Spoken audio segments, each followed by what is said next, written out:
بالله من الشيطان الرجيم. بسم الله الرحمن الرحيم.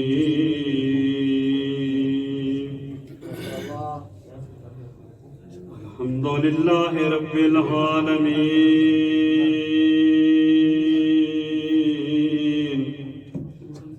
بارئ الخلائق أجمعين مدرك الهاربين مبير الظالمين. الصلاة والسلام على رسوله الكريم أبي القاسم محمد. اللهم صل على محمد وآل محمد وعلى بيته الطيبين الطاهرين المعصومين المنتجبين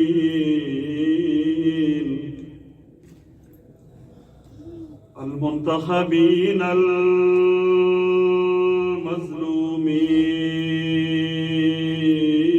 المظلومين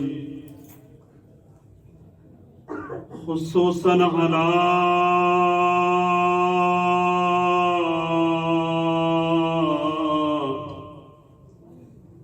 السيدة الجليلة الكريمة الطاهرة المطهرة المخدومة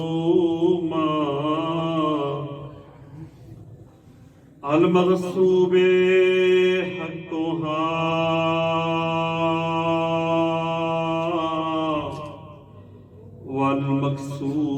والمكسور ذلها والمعلوم قدرها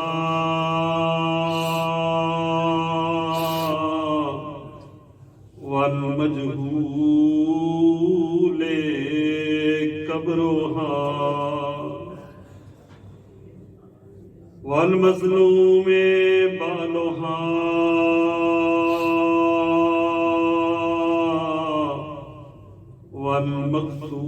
والمقتول ولدها التي قالت بعد شهادة أبيها ماذا على المشتم تربة أحمدا الله يشم مدى الزمان غواليا صبت علي مصائب الله النهار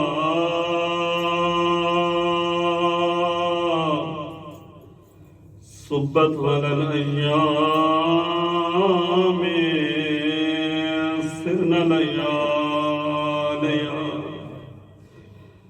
وعلى الحسن المعصوم المظلوم المسموم وعلى الحسين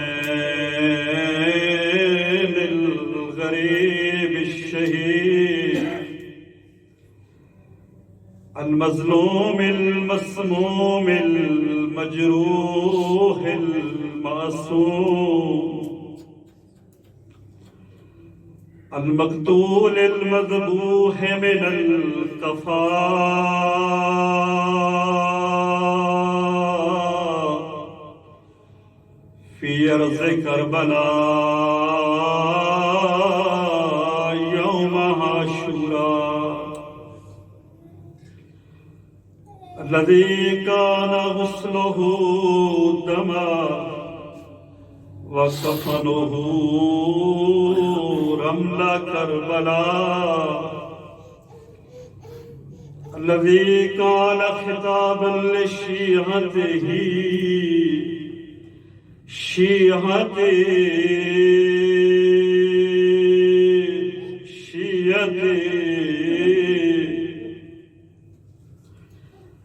شيعتي مهما شربتم مع حزب فاذكروني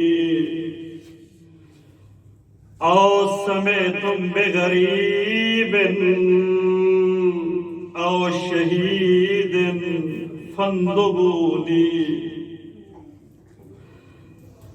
لیتکم فی یوم عاشوراء جمیعا تنظرونی کیف استسقی لطفلی فابوا ان یرحمونی وانا السبت الذی من غیر جرم قتلونی وبجرد الخیل بعد القتل عمدا سحقونی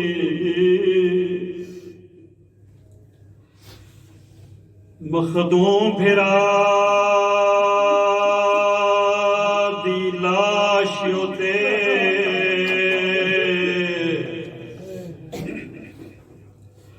آئی مریم کل شرفا دی حسرت بھر لچد یہ تیڑی لاش ہوتے میں رو نہ سنگ دے مجبوری ہوں تی بھاگی تیڑی لاش ہوتے میں رو نہ سنگ دے مجبوری ہوں تی بھاگی تے گلتان ڈٹھے ریت دے وچو جداں محنت ماں زہرا دے حول جاؤ کیا دیے نا کفن دا شکوا ویر کرے میں خود محتاج نا کفن دا شکوا ویر کرے میں خود محتاج رضا دی آئی کڑیاں پاکے ملڑ پھرا یسرب دے پاک شہزادے باؤں اوکھی لکھیے محمد تو ڈٹھی دھوپ دے لاش باؤں اوکھی لکھیے محمد تو ڈٹھی دھوپ دے لاش گل کیڑی کیتی ہے میری سینڈ اپنے بھرا دے نال انہاں موت دیاں مکیاں کن وجڑے میں کو ڈس چا دین دا ہادی سڑد ای پور وچوں کائی ڈس دیئی مستور ٹرندے الا لعنت اللہ علی القوم الظالمین ما بعد فقد قال الامام علی بن الحسین علیہ السلام خطابا لامته المظلومہ امت انت بحمد اللہ عالمت غیر معلمہ وفاہمت غیر مفہمہ سبحان اللہ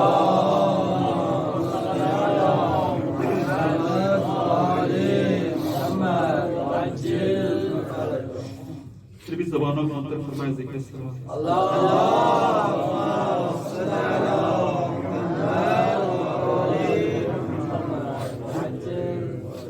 آغاز مجلس میں تمام مرحومین بالخصوص علماء صلحاء شہداء براجزان ذاکرین وعظین شرف خطبہ بالاخص امام خمینی شہید حسینی قبلہ مفتی جعفر حسین صاحب قبلہ سیرو بدیلوی صاحب جن کی آج برسی اور جتنے اپنے مرحومین کے لیے مجھ گناہگار کے مرحومین کے لیے بانیان مجلس کے مرحومین کے لیے سورہ فاتحہ ہو اخلاص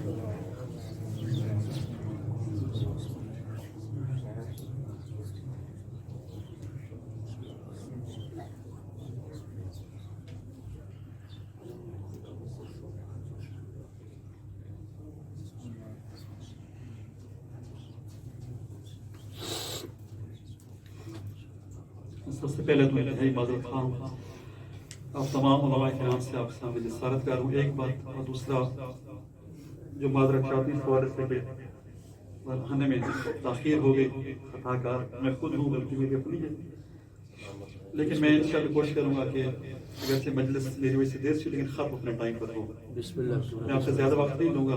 پہلی بات تو یہ کہ ساری باتیں آپ جیسے علماء سے سنائی ہے، کوئی نئی بات آپ سے نہیں کرنے چلا، بس بقول شعر کہ بس فقط کہنے کا انداز بدل دیتا ہے، ورنہ دنیا میں کوئی بات نئی بات نہیں. اور آپ جیسے علماء کے لیے کوئی بات میں نہیں پیش نہیں کر سکتا. میرے بزرگان تشریف فرمائے، میرے صحیح بزرگ ہیں، آپ کی آپس میں نسبت ہے، کچھ چھوٹا ہے بڑا ہے، لیکن سارے علماء کرام میرے ہیں. میں وقت آپ کو زیادہ نہیں دوں گا، انشاءاللہ کل کی مجلس اگر شرف حاصل ہوا پڑھنے کا تو نسبتاً آج میں شاید تھوڑا زیادہ ٹائم، لیکن آج بات بہت کم ٹائم ہوگا آپ کا، تاکہ آپ ہر وقت اپنی جگہ پر پہنچ سکے جہاں پر آپ تشریف لیں. سلوات پڑھنے بلانے واسطے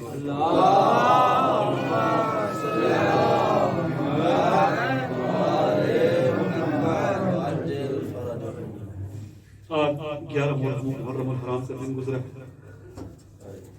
اور 12 محرم الحرام کی رات. مجالس سنتے رہے آپ کی زہر مجھ سے زیادہ سنی، آپ کی مجالس ایک مجلس سے دوسری میں جاتے رہے. یقیناً اس وقت آپ تھک چکے ہوں گے مجالس سن کر، جگہ جگہ جا کر شرکت کر کے مجالس میں ماتم کر کے. یہ انسانی طبیعت کا خاصہ ہے، نہ تو انسان زیادہ دیر بیدار رہ سکتا ہے، نہ انسان زیادہ دیر باہر چل پھر سکتے، اس سے آرام کی سکون کی ضرورت ہوتی ہے. لیکن تصور کریں ذرا تھوڑی دیر کے لیے، صرف تھوڑی دیر کے لیے ذرا کربلا کی طرف جائیں. ذرا تصور کریں کہ جو بہنیں، پہلی بات یہ کہ 10 محرم الحرام کی شب کو ایک معتبر عالم دین فرما رہے تھے، ہمارے تھے بڑی یعنی بڑے وثوق سے فرما رہے تھے کہ 10ویں رات کوئی خاتون سوئی نہیں، کوئی مستور سوئی نہیں، بلکہ ان کے الفاظ یہ تھے کہ اب 6 مہینے کے بچہ بھی ننا مجاہد 10ویں رات سوئے نہیں. بہت معتبر عالم دین فرما رہے تھے کوئی مستور، نہ اصحاب، نہ اہل بیت، نہ کوئی مستور، نہ بچہ 10ویں رات سوئے نہیں. ذرا خود سوچیں جو 10ویں رات نہیں سوئے، 10ویں دن سونے کا وقت کہاں ملا. جب ایک ایک آگے قیام حسین میں آ رہے تھے، الوداع کر کے جا رہے تھے، پھر لاشیں واپس آ رہے تھے. کسی کے سامنے بھائی کے لاشیں، کسی کے سامنے شوہر کے لاشیں، کسی کے سامنے بیٹے کے لاشیں. فلون مستورات کو سونے کی فرصت ملی، یقیناً آرام نہیں کیا ہوگا. اور پھر گزر گئے 10ویں کے دن، حسین کی کربلا تو ختم ہو گیا، ختم ہو گئی حسین کربلا، لیکن افسانی زہرا کی طریقے سے حسین کربلا شروع ہو گئی. اور پھر عصر عاشور کے بعد دیکھیں آپ مفاتیح الجنان میں مرحوم شیخ عباس امید رحمہ کے الفاظ دیکھیں. بخدا انسان صرف الفاظ پڑھ کے روتا ہے کہ کہتے ذرا تھوڑی دیر کے لیے مجسم کر اپنے سامنے شام غریبہ کا منظر ہوتا ہے کہ مظلوم کربلا کی شہادت کے بعد جو ظلم و ستم ڈھائے ہیں قوم اشقیاء نے، اہل بیت نے، بات کرتے ہیں مجسم کرے ان کو اپنے سامنے، ذرا مجسم کرے تو ذرا سوچیں ان حالات میں، ان حالات میں ان مصروفات کو ذرا آرام کرنے کے بعد ایک فرصت ملی ہو، کچھ سونے کی فرصت ملی ہو. اور پھر 11 کی رات جو ہے کتنی سخت ترین رات گزری ہے، کتنی سخت رات گزری ہے. ذرا تصور کریں چند جلے ہوئے خیموں کے رات، چند مصروفات بیٹھی، حزن و ملال کی تصویر بنی ہوئی، بچے ہیں، کوئی گھوڑوں کے ٹانگوں تلے کچلے جا چکے ہیں، کوئی صحرا میں جا کر کہیں بے ہوش ہو گئے، ساری زہرا ساری حسین کی یتیم ہو گئی. سارا تصور کریں آپ اور سوچیں کہاں آرام کرنے کا موقع ملا ہے. ساری رات علی کی بیٹی بیدار اور نہ جانے کب تک بیدار نہیں ہوں. 7 محرم الحرام سے پانی بند ہوا تھا، اہل بیت صحیح ہو گیا. حسین کی پیاس ختم ہو گئی تھی شہادت کے ساتھ ہی. جتنے شہداء تھے کربلا میں، ہر ایک شہادت کے ساتھ ہی پیاس ختم ہو گئی تھی، لیکن نہ جانے کب تک علی کی بیٹی نہ جانے کب تک علی حسین کی رہی، کب تک علی کی بیٹی پیاسی رہی.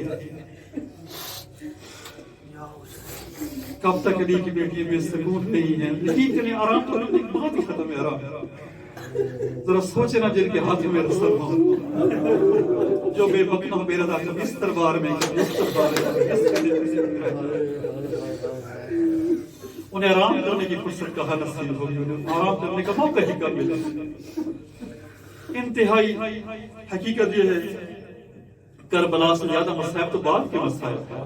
اکثر یہ ہوتا ہے ہمارے معاشرے میں ہم 10 محرم کرنے کے بعد اس کا بڑے ریلیکس ہو جاتے ہیں، آرام اور سکون ہو جاتے ہیں، ٹھیک ہے نا، مجالس بہت کم ہو جاتی ہیں. حقیقی مسائب تو بعد میں شروع ہو جاتے ہیں. اصل جو مسائب ہیں جن پر ہم کو یاد کر کے سید سجاد جب تک زندہ رہے جھاڑے مار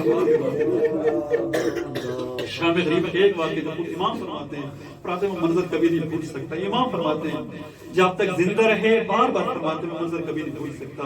جب میری خوب ایک ہے میں پوچھ سکتا ہوں چوتھی واقعہ فرمایا فرماتے ہیں مسلمان بلند آواز سے کہہ رہے تھے کہ احرقوا بیوت الظالمین فإنه لا حرمت لهم في الاسلام. ان ظالم گھروں کو آگ لگا دو اسلام میں. یہ وہ دکھ تھے جن کو یاد کر کے سید سجاد جب تک زندہ رہے جھاڑے مار مار کے روتے رہے. فرماتے کبھی اس منظر کو بھول نہیں سکتا. تو حقیقت یہ مسائل تو بعد میں شروع ہوئے، مسائل آپ سے شروع ہوئے. شام غریبہ کل کی رات پر آج سے مسائل شروع ہوئے. خاندان عصمت و طہارت.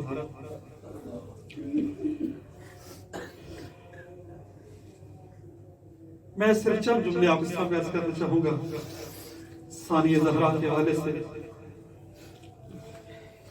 اسی میں مسائب بھی انشاءاللہ ہو جائے گا. اور چند ذمہ داریاں ادا عرض کرنا چاہوں گا جو ثانیہ زہرا نے بھائی کی شہادت کے بعد بھائی. مظلوم کربلا کی ذمہ داری کیا تھی؟ ناحق دین بچانا چاہنا، یہی ذمہ داری تھی. صادق افسانہ حسین نے نانا کا دین بچانا تھا. عجیب انتخاب ہے مظلوم کربلا کا. مدینہ سے چلے ہیں نا، امام کا انتخاب ہے، کسی عام شخص کا انتخاب نہیں. امام نے جو انتخاب کیا ہے اس ہدف اور مقصد کے لیے اس کاروان کا عجیب انتخاب ہے واقعی. اس میں 18 دن کا بچہ بھی شامل ہے. جب مدینہ سے چلے عمر جو علیہ السلام اس کا 18 دن کی عمر تھی اور کربلا تک پہنچتے 6 مہینے. 6 ماہ کا بچہ بھی اس میں شامل ہے. 90 سال کا ضعیف اس کاروان میں شامل ہے. 3 سال کم سے بچی بھی شامل ہے. 80-85 سال کے ضعیف جیسی خاتون بھی شامل ہے. یہ جو انتخاب ہے مظلوم کربلا کا ایک خاص زیر امام کا انتخاب ہے. آپ جانتے تھے جس مقصد کے لیے میں جا رہا ہوں مقصد عام مقصد نہیں، یہ مقصد آسانی سے حاصل ہونے والا نہیں ہے. مظلوم کربلا جانتے تھے اور جانتے تھے کہ میرے خون پر بات ختم نہیں ہوتی.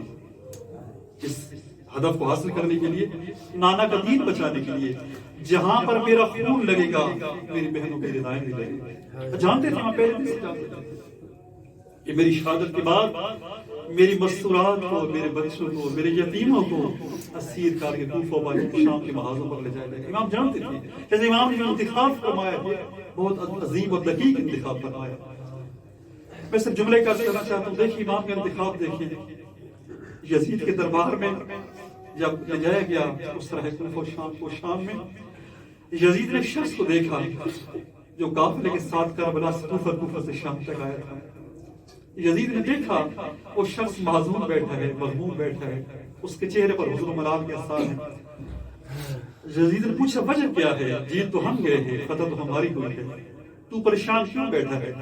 اس ملعون نے کہا میں پریشان اس لیے بیٹھا ہوں کہ کربلا سے کوفہ سے شام تک ہم نے پوری کوشش کی ان بچوں کو نہ وقت پر پانی دیا جائے نہ وقت پر کھانا دیا جائے.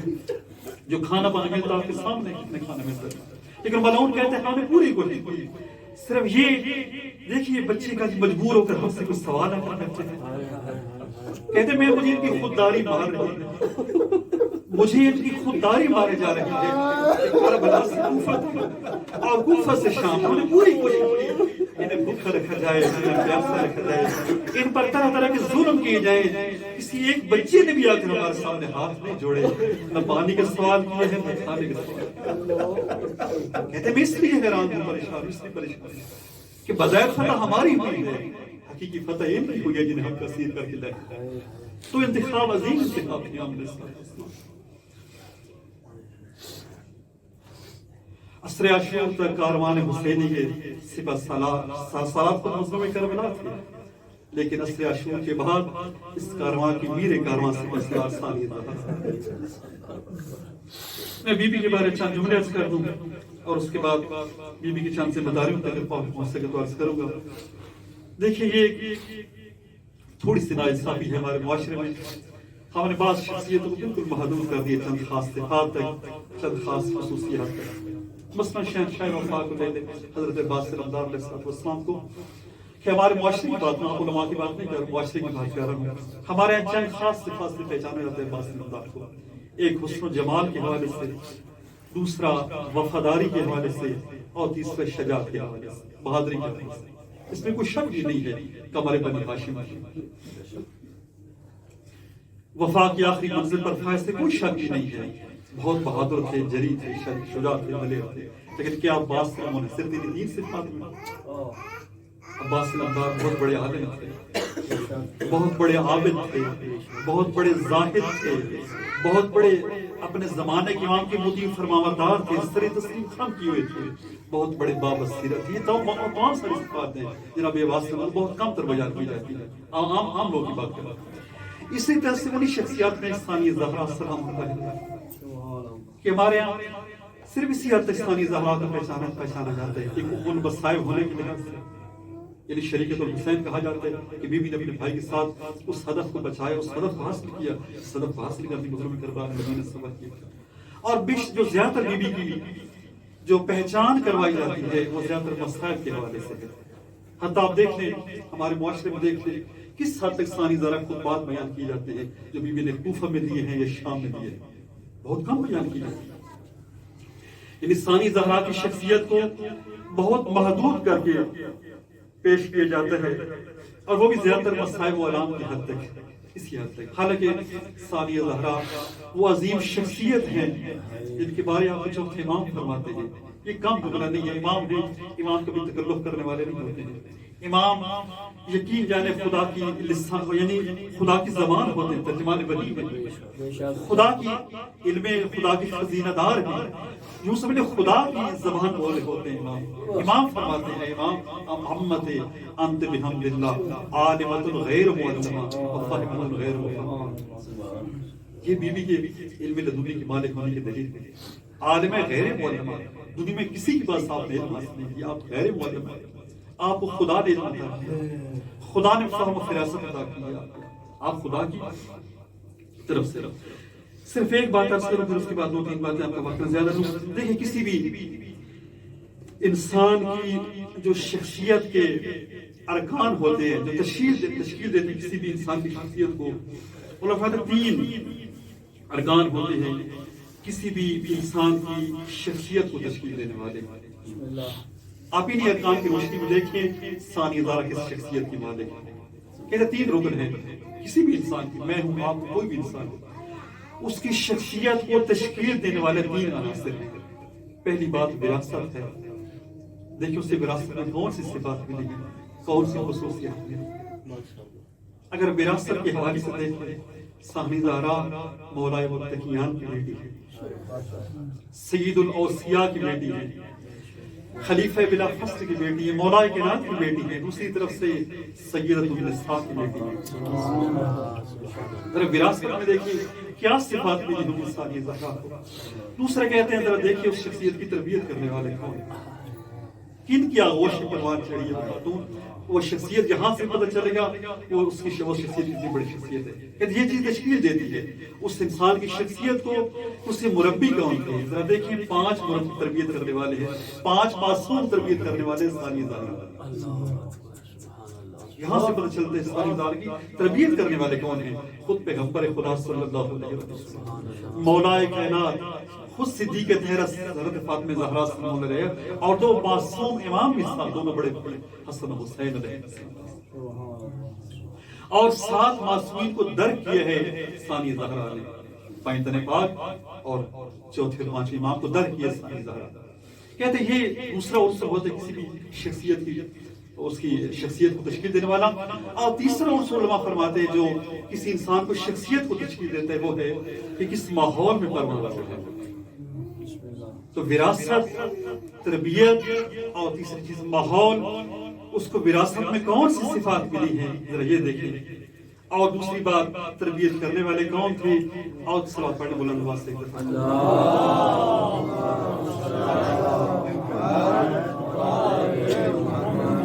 اور تیسری چیز کہ کس ماحول میں پروان چڑھی ہے. اس تینوں حوالوں سے اگر آپ دیکھیں انسانی زہرا کو کہ وراثت میں کون ہے. خاندان دیکھیں ذرا خاندان کون سا ہے.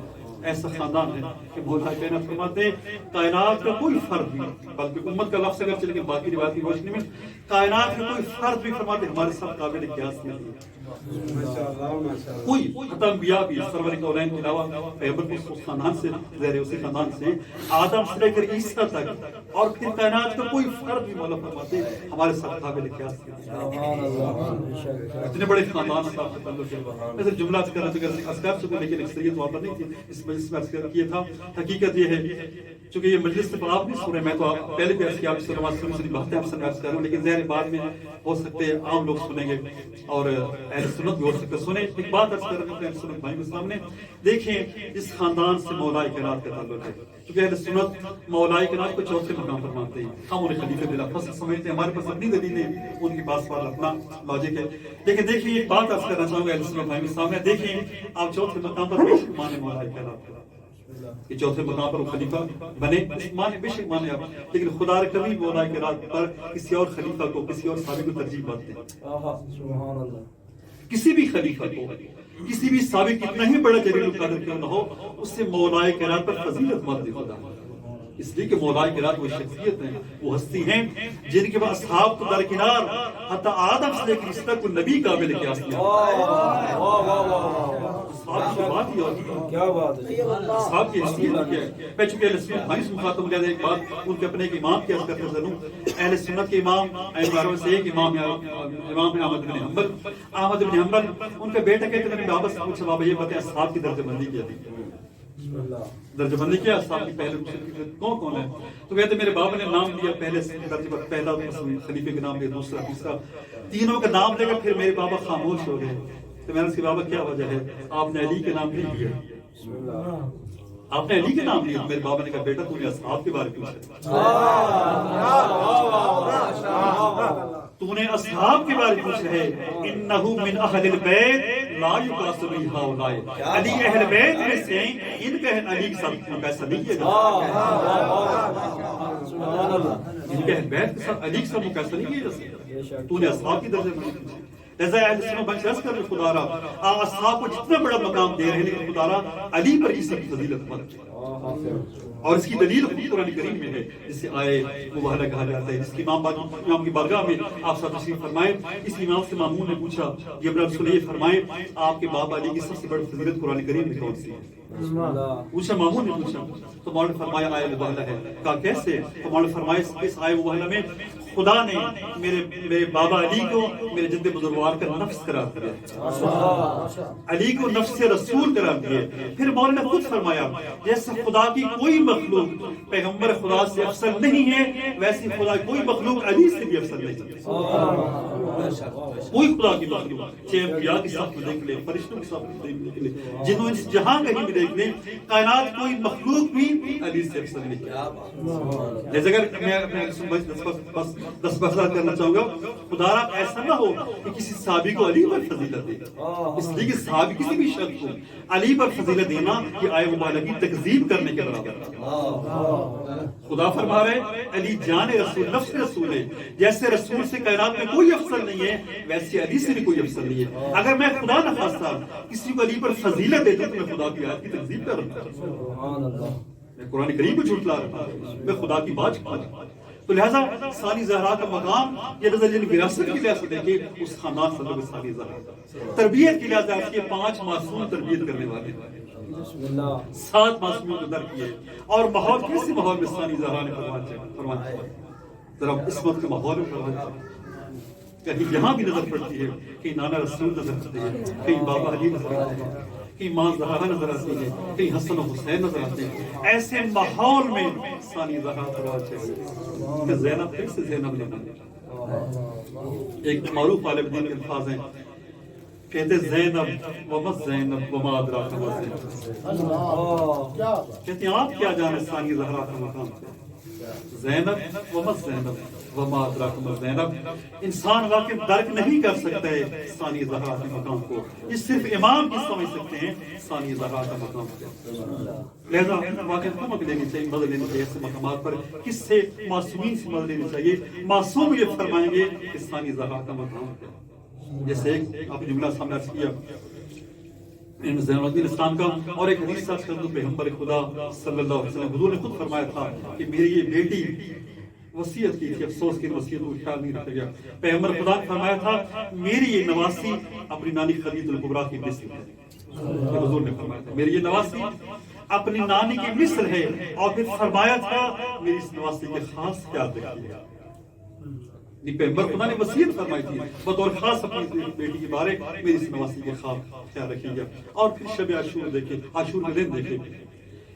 یہاں سے پتہ چلتا ثانی زہرا کا مقام کیا ہے کہ جب مظلوم کربلا خیام سے الوداع کر کے مقتل میں جانا چاہتے ہیں تو یہ آنکھ میں ہاتھ میں کیا فرما کر گئے ہیں اپنی زینب بہن سے؟ کیا فرمایا تھا کہ زینب بہن کہ مجھے نماز شب کی دعاؤں میں فراموش نہیں.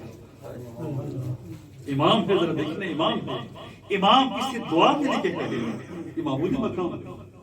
حجت خدا یہ فرمائے کہ زینب بہن مجھے نماز شب کی دعاؤں میں فراموش ہے. بہت بڑا مقام ہے ثانی زہرا کا. میں صرف عرض کر دوں کہ جو القاب ہے ثانی زہرا کے، عالم غیر معلمہ کہا گئے، فہم غیر مفہم کہا گئے، عابد علیوی کہا گئے، شریکت الحسین کہا گئے، ام المصائب کہا گئے، معصوم صورہ کہا گیا ہے. یعنی سارے القاب اور پھر چند صفات سکتے فہرست کروں انشاءاللہ فرصت ہوگی کل کہ پھر انشاءاللہ زندگی رہی تو بعد میں. جہاں تک عرض کیا ہمیں محدود کر دیا ہم نے معاشرے واقع ثانی زہرا کو صرف ام المصائب کی حد تک، لیکن ثانی زہرا اپنے زمانے کی بہت بڑی عابدہ ہے. عبادت کی پہلو سے دیکھیں، ثانی زہرا کی بات کو دیکھیں، اس مقام پر فائدہ ذرا دیکھیں نا. کیا امام نہیں جانتے تھے کہ جب یعنی آج کی شب کے بعد کن حالات میری بہن نماز شب پڑھے؟ ذرا سوچنے والی بات ہے نا کہ امام حسین صاحب فرما رہے ہیں اپنی بہن سے میری بہن مجھے نماز شب کی دعاؤں میں فراموش نہیں کرنا. امام جانتے تھے کہ آج کے بعد میری ثانی زہرا بہن کن حالات میں نماز شب پڑھے. جانتے تھے امام کہ حالات کتنے سخت کیوں نہ ہوں میری بہن کی نماز شب کا لا نہیں کر سکتی. تبھی تو دعا پھر فرما رہے ہیں. آبدہ ہے، بہت بڑی آبدہ ہے، اتنی بڑی آبدہ ذرا تصور فرمائیں. واجبات و درکنار بی بی کے نوافل بھی کبھی ترک نہیں کرتے. آپ کے چوتھے امام فرماتے ہیں میں نے ایک دن دیکھا کہ میری پھوپھی جان بیٹھ کر نماز نافلہ پڑھتے ہیں. یہ بی بی کی عبادت و بندگی کی واقعہ بھی ہے، ساس بی بی کی اثار و فداکاری کے واقعہ بھی ہے. دیکھیں یہ ساری صفات بی بی کی جن کو بہت کم معاشرے بیان کیا جانا چاہیے تاکہ پتہ چلے واقعی کتنے عظیم ہستیوں کے ماننے والے ہیں. دیکھیں امام نے پوچھا کہ اماں کیا وجہ ہے آپ بیٹھ کر نماز کیوں پڑھ رہے ہیں؟ بی بی نے دکھ پر فرمایا سجاد بیٹا آپ تو جانتے ہیں دشمن کی طرف جو کھانا ملتا ہے بہت کم ہوتا ہے. حسین کے یتیموں تک جو کھانا پہنچے بہت کم ہوتا ہے. جب انہیں بھوک ستاتی ہے، جب انہیں پیاس لگتی ہے میرے پاس آتے ہیں. اب امیر کاروان تو میں ہوں، قافلہ سالار میں ہوں، ان کے لیے عباس بھی میں ہوں، حسین بھی میں ہوں. سارے بچے میرے پاس آتے ہیں، میں اپنے حصے کھانا ان کے حوالے کر دیتا ہوں. آج 3 دن ہو چکے ہیں میں اپنے حصے کھانا حسین کے یتیموں کو دے رہی ہوں. اتنی کمزور ہو چکی ہوں اب کھڑے ہو کر نماز نہیں پڑھتا. یہ بی بی عابدہ ہے، بہت بڑی عابدہ. اثار بی بی ولی خدا ہے، بخدا یہ بہت بڑا منصب ہے بی بی کا اور بہت بڑی فضیلت بی بی کی. بی بی ولایت نبویہ کی مالک ہے، معمولی بات نہیں. اس کی ایک دلیل علماء بیان فرماتے ہیں کہ جب آئی ہیں نا بازار کوفہ میں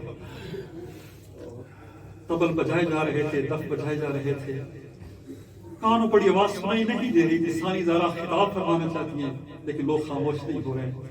مقتل کے الفاظ ہیں علماء لکھتے ہیں بی بی نے ایک اشارہ فرمایا، ولی خدا ہے ایک ولایت تکمیل. یہاں بی بی نے تصرف فرمایا، صرف اشارہ فرمایا. مقتل کے الفاظ ہیں انسان تو بجائے خود جو اونٹ و گلوں بندی بھیڑی تم کے وہاں تک خاموش ہو گئے. مجھے بس سکوت طاری ہو گیا، لوگ خاموش ہیں. جہاں پر ساتھ رک گئی لوگوں کی زبانیں بند ہو گئی، خاموش ہو گئے لوگ، گھنٹیاں حیوانوں کے گھروں بند، گھنٹی کی آواز خاموش ہو گئی، پھر بیوی نے سارا خطبہ شروع کیا. یہ باقی ایثار ہے، شجاعت ہے، بصیرت ہے، زمانے کے امام کی ذات ہے. اور پھر ایک ذمہ داری بھی ہے بیوی کی، وہ ہے زمانے کے امام کی حفاظت کرنا. امام بیوی نے اپنے زمانے کے امام کی حفاظت کی. میں اس لیے ذمہ داری کر کے آپ کی ذہن میں تمام کروں کہ دیکھیں بیوی نے اپنے زمانے کے امام کی حفاظت کی. یہ بہت بڑی جو ذمہ داریاں بیوی نے نبھائی تھی اپنے بھائی کی شاد کے بعد، ان میں سے ایک ذمہ داری یہ بھی تھی کہ بیوی نے اپنے بھائی کی نسل کی حفاظت کرنی تھی، زمانے کے امام کی حفاظت کرنی تھی. میں صرف چند مقامات آپ کے سامنے عرض کر دوں کس طرح بیوی نے زمانے کے امام کو بچایا ہے، نسل امامت کو بچایا ہے. ایک مقام وہ ہے کہ جب شام غریبہ کو خیام حسینی کو آگ لگنے سے پہلے جب ملعون نے آ کر خیام حسینی کو غارت کیا ہے. آپ شام غریبہ کے مسائل سن چکے ہوں گے. غارت کیا ہے نا خیام حسینی کو، اور لوٹنے کے بعد پھر شمر ملعون چند ملعونوں کو لے کر آئے خیمے میں. اس خیمے میں پہنچے ہیں جہاں پر سید سجاد بستر نگاری کرتے ہیں. اس ملعون نے دیکھا کہ حسین کا ایک بیٹا بھی زندہ ہے، تلوار نکالی، شہید کرنا چاہا چوتھے امام کو. ثانی زہرا آگے بڑھی، فرمایا ملعون اب تک جو خون بہا چکے کافی نہیں. بی بی نے اپنے آپ کو گرایا سید سجاد پر، فرمایا جب تک میں زندہ ہوں میں اپنے بھائی کی یادگار کو شہید نہیں ہوں. یہ بی بی کی حقیقت واقعی بہت بڑی قربانی اور فدا کاری ہے، اور محافظ امام کہا جاتا ہے ثانی زہرا کو. زمانے کے امام کو بچایا ہے. ایک مقام یہاں پر ہے جہاں پر ثانی زہرا نے اپنے زمانے کے امام کو بچایا ہے، اور دوسرا مقام وہ ہے جب خیام حسینی کے ہر طرف سے آگ بی بی آئیں اپنے زمانے کے امام کے پاس کہ جب رسول اللہ زمانے کے امام فرمائیں ہم یہاں خیموں میں رہیں اور جل مریں، یہ خیموں سے باہر چلی جائیں. تو مولانا نے فرمایا اذن علیکم بالفرار، آپ خیموں سے باہر چلی جائیں. ثانی زہرا خیموں سے باہر آئیں، آپ امام اندر ہیں. راوی کہتے ہیں میں نے دیکھا ایک مستور ہیں، بار بار جلیو خیموں کے نزدیک جاتی ہیں پھر واپس پلٹتی ہیں. میں نزدیک ہے، میں نے کہا بی بی لگتے آپ کی بہت قیمتی چیز خیمے میں رہ گئی ہے، لیکن خدا را آپ کی شعلے بہت بلند ہے، اپنے آپ کو شعلوں کے نزدیک نہ کریں کہیں آپ جل نہ جائیں. لیکن فرمایا تجھے نہیں معلوم میری کتنی بڑی قیمتی متاع خیروں کے اندر ہے. ارے زمانے کے امام خیمے کے اندر ہے، حجت خدا خیموں کے اندر ہے. اگر میں نہیں جاؤں گی حجت خدا جل جائے گی، زمین حجت خدا سے خالی ہو جائے گی، نسل امامت ختم ہو جائے گی. بی بی نے جیسے اس آگ سے گزر کر خیموں میں آئی ہیں. جب خیموں سے باہر آئی ہیں راوی میں نے کہتے میں نے دیکھا ایک نحیف سے جوان کو اپنی پشت پر اٹھا کر خیموں سے باہر آئی. یہیں پر یعقوب کا حضرت صاحب نے کہ کٹے جس روز رن میں حضرت عباس کے بازو، عجیب تخیل ہے، کٹے جس روز رن میں حضرت عباس کے بازو، اسی دن سے تیرے بازو کے اوپر نیل ہے. کٹے جس روز رن میں حضرت عباس کے بازو، اسی دن سے تیرے بازو کے اوپر نیل ہے زینب. اور اٹھا کر جلتے خیموں سے بھتیجے کو نہیں لائی، تیرے کاندھوں پہ ساری نسل اسماعیل ہے. اس ثانی زہرا کا احسان ہے. لہذا امام ثانی زہرا مظلوم کربلا کے بعد چوتھے امام سے لے کر آخری امام تک ہر امام غدر پر حق حیات رکھتی ہے. اگر نہ بچاتی ثانی زہرا تو امامت نسل امامت ختم ہو جاتی. اور تیسرا مقام جو ثانی زہرا نے بچایا ہے اپنے زمانے کے امام کو، یہ بچہ میں اپنے مذہب کی بات کرتا چلوں اور ساتھ مقام بھی عرض کر دوں کہ ثانی زہرا نے کس طرح بچایا اپنے زمانے امام کو. آج کا دن تھا 11 محرم الحرام کا دن، بہت سخت دن تھا آج کا دن. ماں باپ کی دیے ہوئے زیور ہاتھوں سے اتر چکے تھے، یزید کی دیے ہوئے زیور مستورات کے ہاتھوں میں آ چکے تھے. بہت سخت تھا آج کا دن. ملعونوں نے آ کر یزید کی دیے ہوئے زیورات دیے، مستورات میں پہنے. اب سوار ہونا چاہتے ہیں، سوار ہونا چاہتے ہیں اونٹوں پر. ملعون آگے بڑھے، ثانی زہرا نے فرمایا خبردار پیچھے ہٹ جاؤ، میں خود مستورات کو سوار کروں گی. ایک ایک کر کے ثانی زہرا نے مستورات کو سوار کیا. اب جب آخر میں خود اکیلی رہ گئی، یقیناً ذرا تصور کرے نا، یا پر جب مقتل میں کوئی لفظ نہ ہو لیکن انسان ذرا تصور کرے کہ وہی ثانی زہرا جو مدینہ سے لے کر کربلا تک جب بھی سوار ہونا چاہتی کبھی عباس آگے بڑھتے، کبھی اکبر آگے بڑھتے، کبھی قاسم اور محمد آگے بڑھتے، جب بھی اس سواری سے اترنا چاہتی یہ شہزادے آگے بڑھتے، زینب کو سوار بھی کرتے تھے، زینب کو اتارتے بھی تھے۔ آج ثانی زہرا ساری مستورات کو سوار ہونے کے بعد اب سوار ہونا چاہتی ہیں، کبھی دائیں دیکھتی ہیں، کبھی بائیں دیکھتی ہیں، شاید نہر القمہ کی طرف منہ کر کہا ہوگا عباس میرے سوار ہونے کا وقت آ چکا ہے، اکبر و قاسم میرے سوار ہونے کے وقت آ چکا ہے، کہاں سو گئے ہیں، مجھے سوار کرنے کے لیے لکھا ہوگا۔ ثانی زہرا خود سوار ہوتی ہیں، اب دونوں طرف سے مقتل ملتا ہے۔ یا مستورات نے خود کہا تھا ہمیں مقتل سے گزاریں تاکہ اپنے ورثاء سے آخری الوداع کر لیں، یہی ملتا ہے ملعون جان بوجھ کر مستورات کو مقتل سے گزارا تھا تاکہ اپنے ورثاء کی لاشوں کو اس حال میں دیکھیں تاکہ ان کے زخم اور تازہ ہو جائیں۔ پر جیسے بھی مقتل سے گزری ہیں، جو مقتل سے گزارے گئے، روایت کے الفاظ ہیں اونٹ بیٹھنے کا انتظار نہیں کیا، جیسے خزاں کے موسم میں درختوں کے پتے زمین پر گرتے ہیں، ویسے مستورات اونٹ کی پشت سے زمین پر آئی ہیں، ساری مستورات اونٹ کی پشت سے زمین پر آئی ہیں۔ صرف سید سجاد تھے جن کے پاؤں اونٹ کی پشت سے بندھے ہوئے تھے، سید سجاد نیچے نہ اتر سکے۔ اب ثانی زہرا ہر خاتون ہر مستور اپنے وارث کی لاش پر آئی ہے، ثانی زہرا اپنے بھائی کی لاش پر آئی ہے۔ یہاں پر آیت اللہ شیخ جعفر شوشتری کے چند الفاظ کرنا چاہوں گا۔ فرماتے جب بہن آئی ہے نا بھائی کی لاش پر، جب بہن آئی ہے نا بھائی کی لاش پر، شیخ جعفر شوشتری فرماتے ہیں حسین نے 3 کفن پہن گئے تھے۔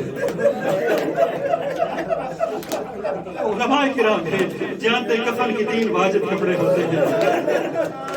آیت اللہ فرماتے حسین نے 3 کفن پہنے ہوئے تھے، پاتے پہلا کفن پتھروں کا کفن تھا، پہلا کفن پتھروں کا کفن تھا، مصروف ہاتھوں کے ساتھ پتھر ہٹائے ہیں۔ فرماتے دوسرا کفن ٹوٹی ہوئی تلواروں کا کفن تھا، جس میں بس تیروں کا کفن تھا، یہ میرے مصروف ہاتھوں کے ساتھ تیر کھینچ رہے تلواریں اٹھائی ہیں۔ تیسرا کفن ٹوٹے ہوئے نیزوں کا کفن تھا۔ تینوں جب کفن کے اب رسم دنیا یہی ہے، جب کفن کے بند کھولے جاتے ہیں نا تو مرنے والے کا چہرہ دیکھا جاتا ہے،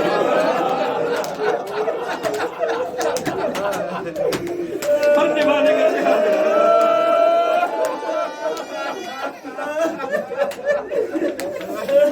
ثانی زہرا نے بڑی مشکل کے ساتھ تیر ہٹائے ہیں، تلواریں ہٹائی ہیں، نیزے ہٹائے ہیں، پتھر ہٹائے ہیں۔ جب ساری چیزیں ہٹا چکی ہیں، ثانی زہرا کیا دیکھتی ہیں بھائی کی سار بریدہ لاش، گھوڑوں کو سمتلے بوال شدہ لاش کربلا کی تپتی ہوئی ریتی پر پڑی۔ ذرا خود سوچیں، بہن اور بھائی کا رشتہ بڑا عجیب رشتہ ہوتا ہے۔ بہن بھائی سے کتنے سال دور کیوں نہ رہی ہو، جب بھی بھائی سے ملے گی بھائی کو پہچان لے گی۔ ایسا ہوتا یا نہیں ہوتا؟ کتنے سال کیوں نہ گزر چکے ہوں، جب بھی بہن بھائی سے ملے گی بھائی کو پہچان لے گی۔ کل کی شب، کل کی عصر عاشور کو حسین مقتل سے ودا کر کے مقتل میدان میں گئے تھے، آج کی صبح کو ثانی زہرا پابند رسل ہو کر بھائی کی لاش پر آئی ہے۔ کچھ زیادہ وقت نہیں گزرا، شاید 24 گھنٹے بھی ابھی تک نہ گزرے ہوں، زینب جیسی بہن اپنے بھائی کی لاش پر آئی ہے، پہچان نہیں سکی، عبرت بھرے لہجے میں کہتی ہے انت آخر حسین،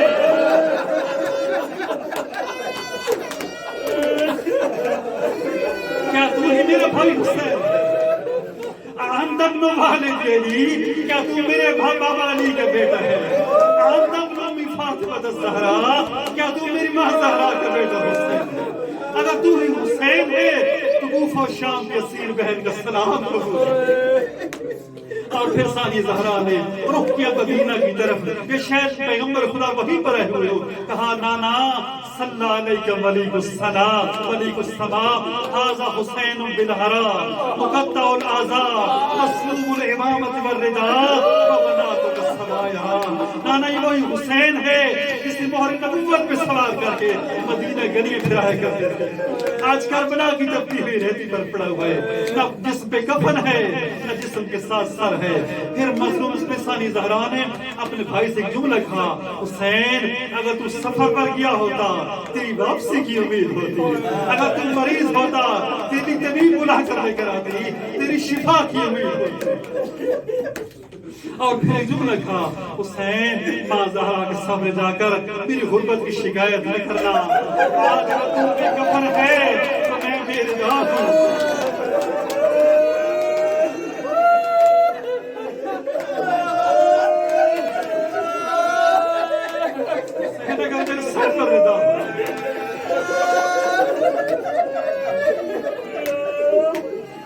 میں دیتی کفن تجھ کو بھیا گر سر پر رضا میرے ہوتی، گر ہوتے کھلے ہاتھ میرے تیرے زخموں کو ہاتھوں سے دھوتی۔